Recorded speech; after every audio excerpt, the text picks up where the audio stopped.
আমি বাকে আমার মনটাই বাকে একদিন যেতে হবে কবরের মাঝে। আমি বাকে আমার মনটাই বাকে একদিন যেতে হবে কবরের মাঝে। পাগল মোহন রে মোহন কেন গুনার দিকে যায় রে।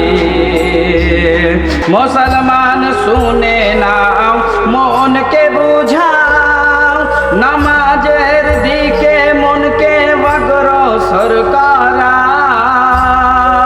মুসলমান শুনে নাও মনকে বুঝাও নামাজের দিকে মনকে অগ্রসর করাও। পাগল মোহন রে মোহন কেন গুনহার দিকে যায় রে।